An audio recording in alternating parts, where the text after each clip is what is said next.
Рустам айка айтсаңыз, ушул Чаяк айыл өкмөтү катары ушул райондук санаптык станциянын аймагындагы таштанды толуп кеткен жайды кандай иреттеп, кандай тазаладыңыздар?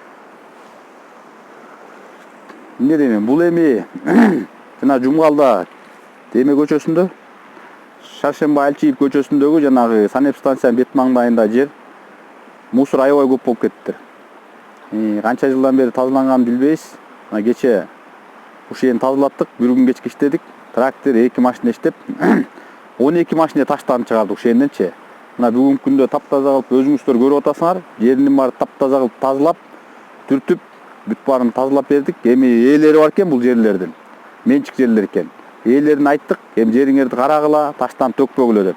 Андан тышкары ушул айылдын эли менен бүт өзүм баш болуп сүйлөшүп, тазалыктын башчысы, кассири баарыбыз үйүмө кирип, кыдырып, договор түздүк. Мындан кийин ошо үйүңөрдөн эшиктин алдынан таштандын өзүбүз алып кетип турабыз.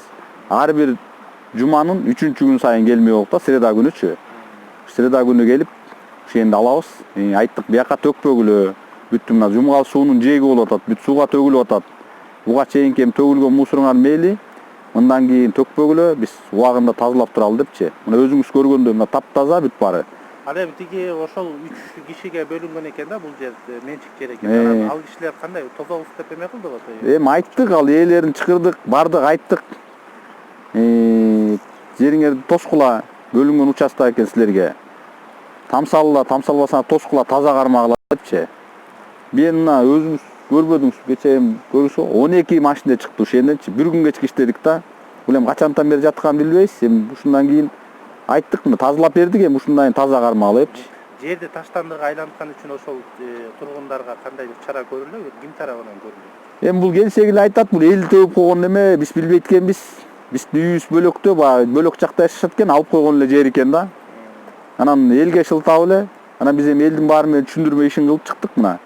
Эми үйүңөрдөн келели, эшиктин алдын алалы. Айына 50 сом төлөшөт бир айда. Ар бир жуманын 3-күнү сайын кирип, ушу таштандыны алып турабыз да. Мына эми ойлойм, Кудай буйруса мындан кийин эми алып турсак таштанды болбойт го депчи. Кандай өткөндө ушул маалымат каражаттарына чыккан таштанды жайын иретпей келтирип тазалашыптыр. Мындан кийинки кадамдарын дагы байкап турабыз. Жумгал суусун таштандыга толтурбай, аны экологиялык жактан дагы таза кармашыбыз керек.